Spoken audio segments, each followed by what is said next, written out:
entertainment.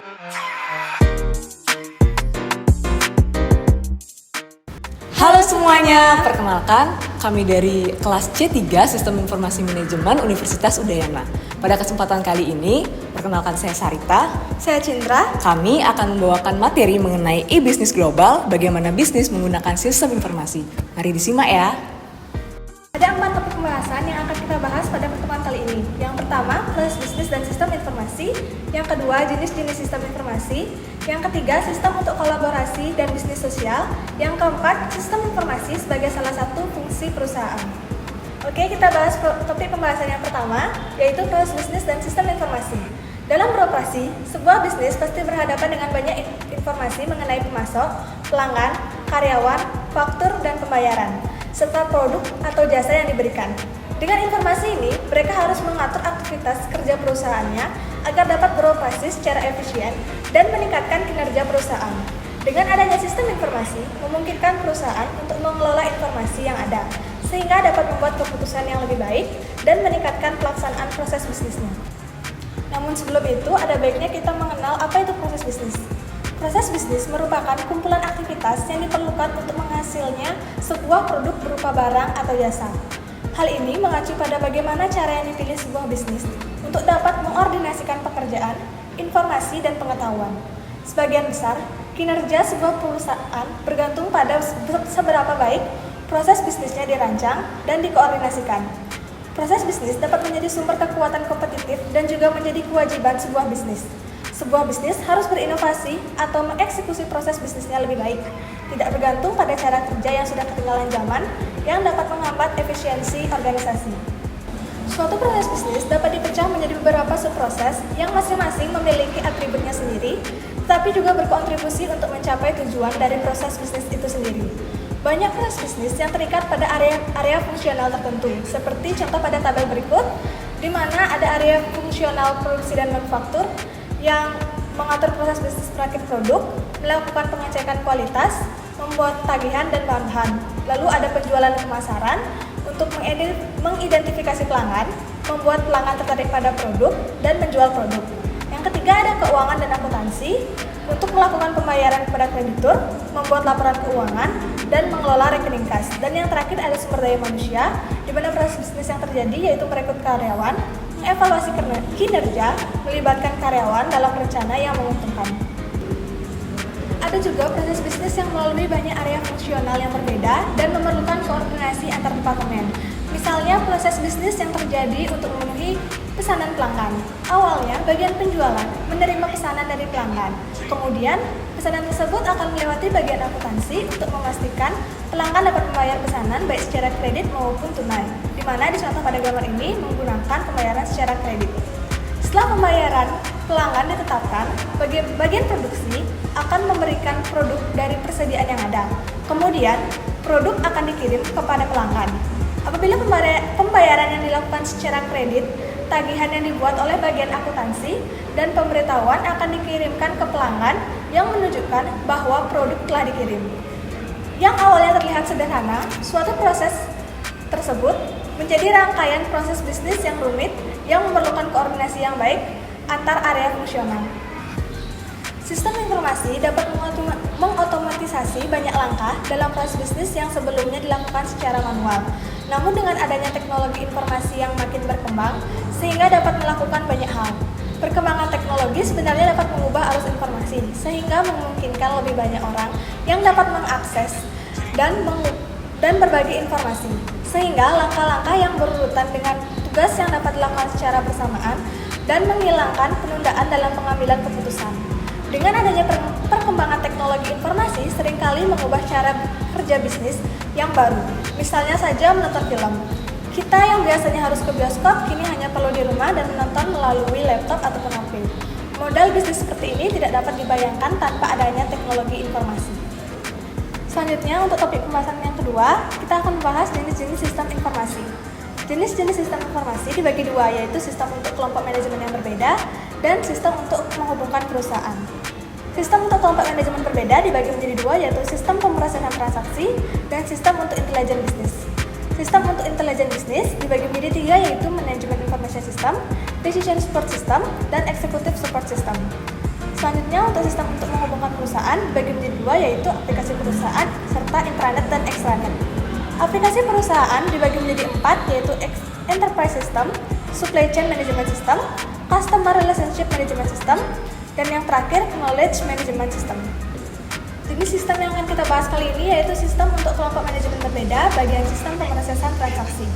Manajer operasional membutuhkan sistem yang melacak aktivitas dasar dan transaksi organisasi seperti penjualan, penerimaan, setoran tunai, penggajian, keputusan kredit, dan aliran bahan di pabrik. Sistem pemrosesan transaksi atau Transaction Processing System atau TPS adalah sistem terkomputerisasi yang melakukan dan mencatat transaksi rutin harian yang diperlukan untuk menjalankan bisnis, seperti entry pesanan penjualan, reservasi hotel, penggajian, pencatatan karyawan, dan pengiriman. Tujuan utama dari sistem ini adalah untuk menjawab pertanyaan rutin dan untuk memantau arus transaksi di seluruh perusahaan. Berikut merupakan salah satu ilustrasi mengenai TPS. Pada gambar berikut, mengilustrasikan TPS untuk pemrosesan penggajian. Sebuah sistem penggajian harus dapat mengawasi uang yang akan dibayarkan kepada karyawan, lembar kerja yang tercantum nama karyawan, nomor jaminan sosial, dan jumlah waktu kerja mewakili satu transaksi dalam sistem ini. Setelah data tadi dimasukkan ke dalam sistem, data tersebut akan memperbarui data di sistem induk yang secara permanen menyimpan informasi karyawan di perusahaan tersebut. Data pada sistem tersebut kemudian diolah untuk menghasilkan laporan yang sesuai dengan keinginan manajemen dan lembaga pemerintah, dan kemudian akan memberikan gajinya kepada karyawan yang bersangkutan. Yang kedua yaitu sistem untuk intelligent business. Intelligent business merupakan istilah kontemporer untuk data dan perangkat lunak untuk mengatur, menganalisis, dan menyediakan akses data untuk membantu manajer dan pihak lainnya untuk membuat keputusan yang tepat. Sistem intelligent business ini untuk manajemen menengah adalah untuk memantau, mengendalikan, dan membuat keputusan dan untuk kegiatan administrasi. Sistem informasi manajemen atau manajemen information system menyediakan laporan kepada para manajer menengah tentang kinerja perusahaan saat itu. Informasi tersebut juga digunakan untuk memantau dan mengendalikan bisnis dan memprediksi kinerja di masa yang akan datang. Tugas MIS adalah untuk merangkum dan melakukan operasional dasar dari perusahaan dengan menggunakan pemasok data dan sistem pemrosesan transaksi. Pada ilustrasi gambar di bawah menunjukkan bagaimana MIS dapat mengubah data dari inventaris, produksi, dan akuntansi menjadi sebuah laporan yang akan diberikan kepada para manajer. Jenis sistem intelligent business lainnya adalah untuk mendukung pengambilan keputusan yang tidak rutin. Sistem pendukung keputusan decision support system fokus terhadap masalah yang unik dan berubah dengan cepat, yang dimana prosedur untuk sampai pada solusi yang mungkin belum sepenuhnya ditentukan. Sistem intelligent business juga menangani kebutuhan dalam pengambilan keputusan manajemen senior. Manajer senior membutuhkan sistem yang fokus terhadap isu-isu strategis dan tren dalam jangka panjang, baik di perusahaan maupun di lingkungan eksternal. Sistem pendukung executive support system membantu manajemen senior membuat keputusan ini. ISS dirancang untuk menggabungkan data tentang peristiwa eksternal seperti undang-undang pajak dan pesaing. Dan mereka juga menarik informasi internal yang diringkas dari MIS dan DSS. Mereka memfilter, mengompres, dan melacak data penting sehingga menampilkan data yang paling penting bagi manajer senior. Selanjutnya, bagian yang kedua yaitu sistem untuk menghubungkan perusahaan bagian aplikasi perusahaan. Agar semua jenis sistem yang berbeda di dalam sebuah perusahaan dapat bekerja sama antara satu dengan lainnya, merupakan sebuah tantangan yang besar. Salah satu solusinya adalah mengimplementasikan aplikasi perusahaan yang merupakan sistem yang dapat menjangkau area fungsional fokus pada pelaksanaan proses bisnis di seluruh perusahaan dan mencakup semua tingkat manajemen. Ada 4 aplikasi perusahaan utama. Yang pertama, sistem perusahaan atau enterprise system. Yang kedua, sistem manajemen rantai pasokan atau supply chain management system. Yang ketiga, ada sistem manajemen hubungan konsumen atau customer relationship management system. Dan yang terakhir ada sistem manajemen pengetahuan atau knowledge management system. Masing-masing aplikasi perusahaan ini mengintegrasikan serangkaian fungsi dan proses bisnis yang terkait untuk meningkatkan kinerja organisasi secara keseluruhan. Yang pertama yaitu ada sistem perusahaan atau enterprise system. Enterprise system atau juga yang dikenal dengan enterprise resource planning digunakan untuk melakukan integrasi terhadap bisnis dalam produksi, membiayai akuntansi, penjualan dan pemasaran, dan sumber daya manusia ke dalam sebuah sistem perangkat lunak yang tunggal. Jadi, informasi yang sebelumnya terfragmentasi dalam banyak sistem yang berbeda, kini disimpan dalam repositori tunggal yang komprehensif di mana data tersebut dapat digunakan oleh semua bagian bisnis yang berbeda. Yang kedua, sistem manajemen rantai pasokan atau supply chain management system. Perusahaan menggunakan SCM untuk membantu mengelola hubungan dengan para pemasok. Tujuan utamanya adalah untuk mendapatkan jumlah produk yang tepat dari sumber mereka ke titik konsumsi dengan jumlah waktu yang paling sedikit dan dengan biaya yang paling rendah. Sistem ini juga digunakan untuk meningkatkan keuntungan perusahaan dengan menurunkan biaya yang digunakan untuk memindahkan dan membuat produk sehingga memungkinkan para manajer untuk membuat keputusan yang lebih baik tentang bagaimana mengatur dan menjadwalkan sumber produksi dan distribusi. Yang ketiga ada sistem manajemen hubungan konsumen atau Customer Relationship Management System. Perusahaan menggunakan CRM untuk membantu mengelola hubungan dengan konsumen. Sistem CRM ini memberikan informasi untuk mengkoordinasikan dengan semua proses bisnis yang berhubungan dengan konsumen dalam penjualan, pemasaran, dan layanan untuk mengoptimalkan pendapatan, kepuasan konsumen, dan mempertahankan konsumen. Yang terakhir ada sistem manajemen pengetahuan atau Knowledge Management System. KMS memungkinkan perusahaan untuk mengelola proses bisnis yang lebih baik dan untuk menerima dan menerapkan pengetahuan dan keahlian. Sistem ini mengumpulkan semua pengetahuan dan pengalaman yang relevan di dalam perusahaan dan membuatnya tersedia dimanapun dan kapanpun untuk meningkatkan proses bisnis dan keputusan manajemen. Selanjutnya yaitu intranet dan extranet. Intranet dan extranet merupakan alat alternatif yang dapat digunakan untuk meningkatkan integrasi dan mempercepat arus informasi di dalam sebuah perusahaan dan juga melakukan komunikasi dengan para konsumen dan pemasok. Intranet merupakan situs web internal sebuah perusahaan yang hanya dapat diakses oleh karyawan, sedangkan extranet merupakan situs web perusahaan yang memberikan akses khusus kepada para pemasok untuk menggunakan akses tersebut dalam melakukan koordinasi terhadap pergerakan pasokan ke area produksi agar lebih cepat dan efisien. Sistem informasi dan teknologi selain dapat digunakan oleh perusahaan untuk melakukan hubungan dan koordinasi dengan karyawan, konsumen, pemasok, dan mitra logistik, yaitu melalui sistem digital dan internet. Selain untuk komunikasi, jaringan internet aktif digunakan dalam bisnis elektronik.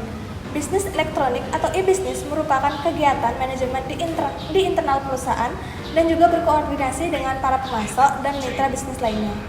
E-commerce merupakan bagian dari e-bisnis yang berhubungan dengan pembelian dan penjualan barang dan jasa melalui internet. Teknologi e-bisnis juga membawa perubahan yang sama terhadap sektor publik.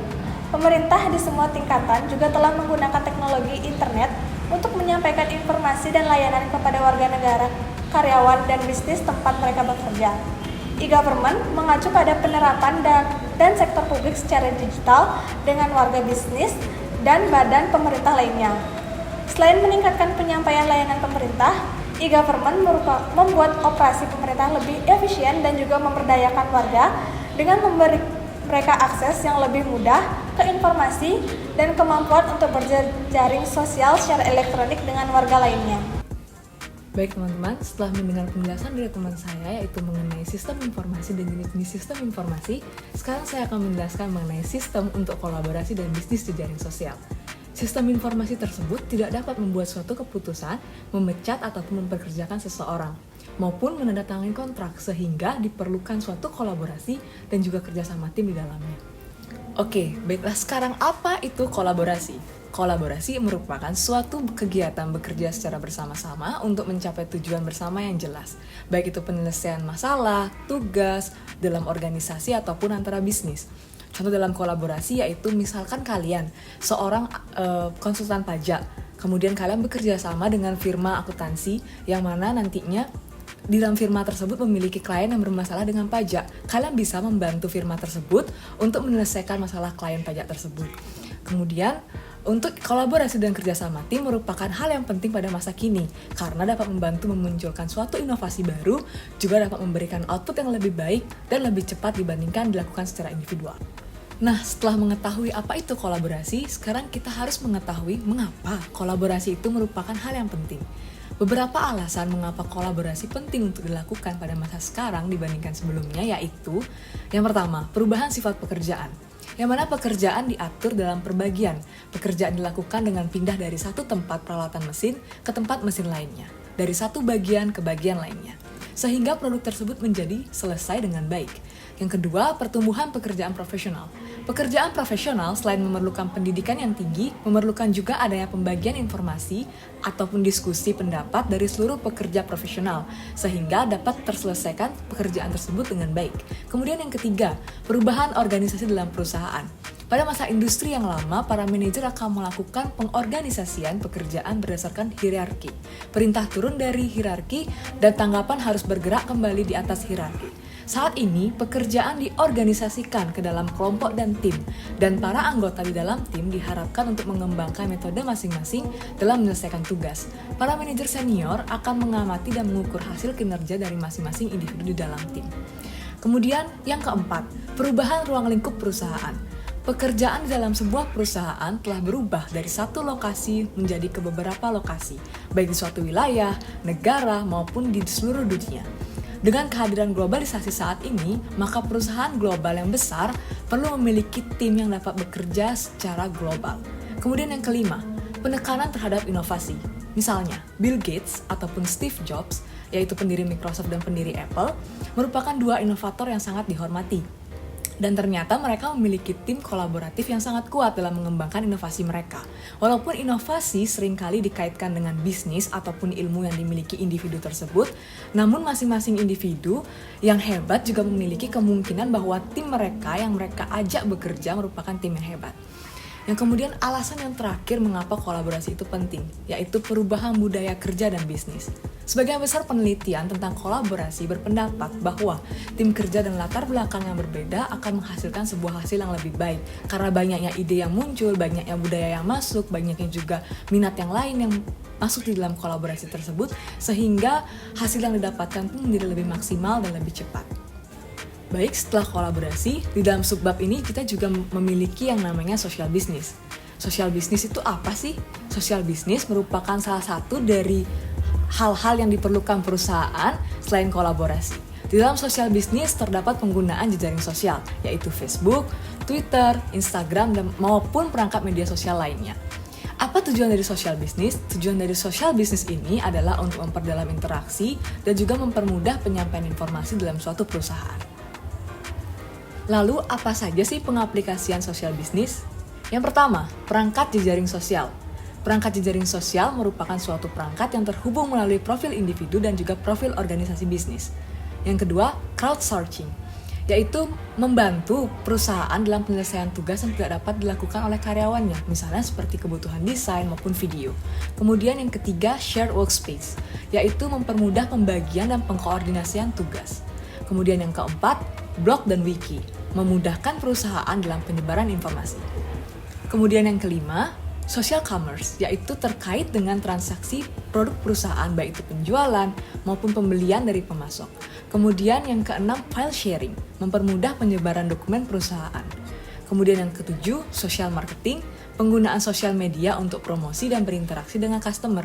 Juga di social marketing, perusahaan dapat menarik perhatian customer dengan menggunakan konten-konten maupun desain-desain yang mereka punya.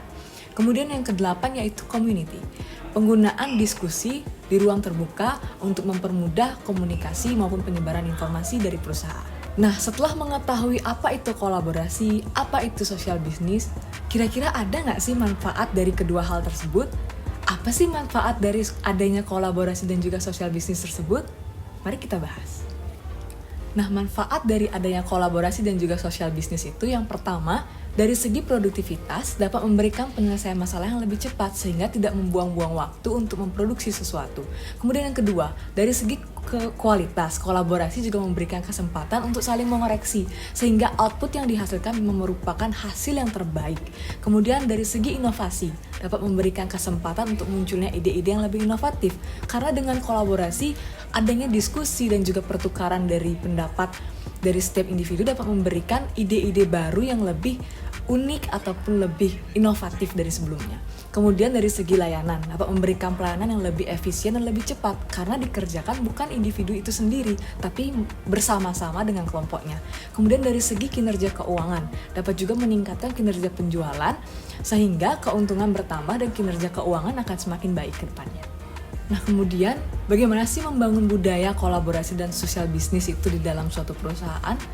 Dalam budaya bisnis yang kolaboratif, para manajer senior membangun kolaborasi dan tim kerja di dalam organisasi. Manajer senior itu bertanggung jawab pada hasil yang dicapai. Namun pada prosesnya, manajer senior itu bergantung pada tim kerja karyawan yang mereka bentuk. Tim kerja karyawan akan melaksanakan segala kegiatan untuk dapat mencapai tujuan perusahaan yang diinginkan. Sedangkan untuk manajer tingkat menengah, hanya akan mengawasi pelaksanaan kegiatan oleh karyawan tersebut. Begitulah budaya kolaborasi dalam bisnis dibangun. Nah, gambar berikut merupakan ilustrasi kolaborasi yang mempengaruhi bisnis. Terdapat kapabilitas kolaborasi dan juga teknologi kolaborasi. Di dalam kapabilitas kolaborasi terdapat keterbukaan akan budaya, kemudian struktur yang terdesentralisasi, dan juga luasnya dari jangkauan kolaborasi tersebut. Kemudian pada teknologi kolaborasi, terdapat penggunaan kolaborasi dan teknologi jejaring sosial dalam kegiatan operasional perusahaan, dan juga penggunaan dari kolaborasi dan teknologi jejaring sosial untuk perancangan strategi perusahaan. Kedua hal ini, kapabilitas dan teknologi kolaborasi, akan meningkatkan kualitas kolaborasi. Jika kualitas kolaborasi telah meningkat dengan baik, kualitas kolaborasi yang dihasilkan semakin baik dapat meningkatkan kinerja perusahaan semakin baik juga. Nah, apa saja sih alat dan teknologi yang kita butuhkan untuk melakukan kolaborasi dan juga sosial bisnis tersebut? Terdapat beberapa platform yang dapat kita gunakan dalam kolaborasi dan sosial bisnis. Apa sajakah itu? Nah, ada 4 platform nih teman-teman yang dapat kita gunakan untuk melakukan kolaborasi dan sosial bisnis. Yang pertama yaitu Surel atau pesan instan. Surel dan pesan instan merupakan perangkat utama dalam berkomunikasi dan berkolaborasi. Surel dan pesan instan dapat beroperasi pada komputer, telepon seluler, maupun perangkat genggam nirkabel lainnya. Dan juga, Surel dapat dilengkapi dengan fitur-fitur yang bisa saling berbagi di samping juga mengirim pesan. Kemudian yang kedua yaitu Wiki. Wiki merupakan suatu jenis situs web yang memberi akses kepada pengguna yang tidak memiliki pengetahuan dalam bahasa pemrograman dan pengembangan web untuk berkontribusi dan mengubah isi tulisan dan gambar. Wiki yang paling terkenal adalah Wikipedia, proyek referensi terbesar di dunia yang diedit secara kolaboratif. Wiki bergantung pada relawan sehingga tidak menghasilkan uang dan juga tidak menerima periklanan. Kemudian yang ketiga yaitu Virtual Worlds. Virtual Worlds merupakan lingkungan 3D yang dihuni oleh penduduk atau warga yang telah menciptakan karakter grafis sebagai perwakilan diri mereka, yang dikenal juga sebagai avatar. Contohnya adalah organisasi seperti IBM, Insead, dan juga sekolah bisnis berskala internasional dengan kampus di Perancis dan Singapura yang telah mempergunakan sistem ini untuk mengadakan pertemuan secara online maupun sesi pelatihan. Manusia-manusia nyata diwakili oleh avatar mereka untuk bertemu, berinteraksi, dan juga saling berbagi ide secara virtual. Mereka dapat menggerak-gerakkan tubuh avatar, berkomunikasi melalui suara yang digunakan mikrofon, dan juga berkomunikasi melalui chat box. Kemudian yang keempat yaitu platform kolaborasi bisnis jejaring sosial. Saat ini tersedia produk perangkat lunak yang menyediakan program-program yang dapat beroperasi multifungsi untuk berkolaborasi di bisnis jejaring sosial. Di antaranya yaitu konferensi audio berbasis menggunakan internet, atau juga konferensi video, pertemuan tatap muka lewat video secara online, layanan perangkat lunak online seperti Google Apps atau Google Sites, juga Cyberlockers. Sistem-sistem kolaborasi untuk perusahaan tersebut dapat juga berupa Lotus Notes dan juga Microsoft SharePoint. Kemudian juga terdapat platform yaitu Salesforce Chatter, Microsoft Yammer, GIF, serta IBM Connection. Juga terdapat aplikasi Smart Cloud for Business. Dengan banyaknya kolaborasi dan platform jejaring sosial untuk bisnis yang tersedia, maka dalam memilih kolaborasi dan teknologi yang tepat, kita membutuhkan kerangka untuk memahami platform apa yang tepat kita gunakan untuk menyelesaikan suatu masalah. Salah satu kerangka yang dapat kita gunakan yaitu seperti gambar berikut. Yang mana di dalam gambar tersebut terdapat tabel waktu yang sama, tempat yang sama, waktu yang berbeda, juga tempat yang berbeda. Jika kita berada di tempat yang sama dan waktu yang sama, maka kita dapat melakukan tatap muka interaksi atau face-to-face interaction. Kemudian, jika kita berada di waktu yang berbeda namun tempat yang sama, kita dapat melakukan pekerjaan secara bergiliran atau shift work group. Kemudian, jika kita berada di waktu yang sama, kemudian tempat yang berbeda, kita dapat melakukan suatu pekerjaan dengan remote interaction atau saling mengontrol melalui video konferensi ataupun juga message. Kemudian jika kita berada di tempat yang berbeda dan juga waktu yang berbeda, kita dapat mengkoordinasikannya melalui email ataupun kalender dan bekerja sesuai dengan jadwal yang sudah ada. Kemudian, kolaborasi dengan menggunakan teknologi dapat mengatasi masalah jarak dan waktu, karena teknologi dapat menghemat biaya juga menghemat waktu perjalanan kita untuk pergi ke tempat lain. Dengan menggunakan tabel di atas, kita dapat mengatasi masalah-masalah yang kita hadapi dengan menyesuaikan kondisi kita dengan tabel yang ada. Sehingga kolaborasi yang digunakan dapat merupakan kolaborasi yang tepat dan sesuai dengan situasi yang sedang dihadapi. Nah, bagaimana sih langkah-langkah dalam menentukan platform yang tepat? Yang pertama, kita harus sesuaikan keadaan organisasi atau perusahaan kita dengan tabel waktu yang sudah ada. Kemudian, yang kedua, setelah kita sesuaikan keadaan tersebut, kita membuat list produk yang tersedia sesuai dengan keadaan perusahaan. Jika memang kita berada di waktu yang berbeda, kemudian tempat yang berbeda, kita harus mencari platform apa yang sesuai dengan keadaan tersebut. Kemudian yang ketiga, kita melakukan analisis biaya pada masing-masing produk. Kemudian yang keempat, setelah melakukan analisis biaya, kita melakukan analisis resiko, keamanan apakah produk teknologi tersebut sesuai dengan keamanan perusahaan kita, dan data-data kita aman dalam produk teknologi tersebut. Kemudian yang kelima, kita melakukan analisis kemudahan pengoperasian produk-produk teknologi yang akan kita gunakan nantinya. Kemudian langkah yang terakhir, kita tentukan apa yang sesuai dengan keadaan perusahaan kita dan kita undang vendor dari produk tersebut untuk melakukan presentasi sehingga kita mendapatkan pemahaman lebih tentang produk itu. Nah, selanjutnya, fungsi sistem informasi dalam bisnis. Dalam pelaksanaan kegiatan operasionalnya, organisasi sangat membutuhkan sistem informasi dengan menggunakan berbagai macam sistem. Hampir di setiap perusahaan, bahkan yang terkecil sekalipun, memiliki departemen sistem informasi atau Information System Department, yang merupakan bagian dalam struktur organisasi yang bertanggung jawab dalam memberikan jasa atau pelayanan di sektor teknologi informasi. Departemen Sistem Informasi juga bertanggung jawab dalam pemeliharaan perangkat keras, perangkat lunak maupun penyimpanan data, dan juga jaringan yang mencakup keseluruhan infrastruktur teknologi informasi yang dimiliki perusahaan. Nah, Departemen Sistem Informasi meliputi beberapa bagian di dalamnya. Bagian-bagian tersebut yaitu, yang pertama, programmer adalah spesialis yang dilatih mengenai hal-hal teknis secara mendalam dalam pembuatan suatu program komputer. Kemudian yang kedua, analis sistem, bertugas untuk menerjemahkan masalah dalam bisnis dan membawanya ke sistem yang tepat untuk diselesaikan. Kemudian yang ketiga, manajer sistem informasi adalah pemimpin dari tim pemrogram dan analis yang juga merupakan manajer proyek, manajer fasilitas, dan juga manajer telekomunikasi ataupun sering disebut dengan spesialis database. Kemudian yang keempat ada CIO, merupakan seorang manajer senior yang mengawasi penggunaan teknologi informasi di perusahaan. CIO diharapkan memiliki latar belakang bisnis yang kuat, serta keahlian sistem informasi yang dapat berperan dalam kepemimpinan dan melakukan integrasi terhadap teknologi ke dalam strategi bisnis perusahaan. Beberapa orang yang bekerja dengan CIO adalah Kepala Petugas Keamanan atau CSO, Kepala Petugas Pengetahuan atau CKO, Kepala Data atau CDO, dan juga Kepala Petugas Privasi atau CPO. Kemudian yang kelima yaitu Direktur Keamanan Sistem Informasi atau CSO, bertanggung jawab terhadap keamanan sistem informasi perusahaan dan bertanggung jawab memperkuat kebijakan keamanan informasi perusahaan.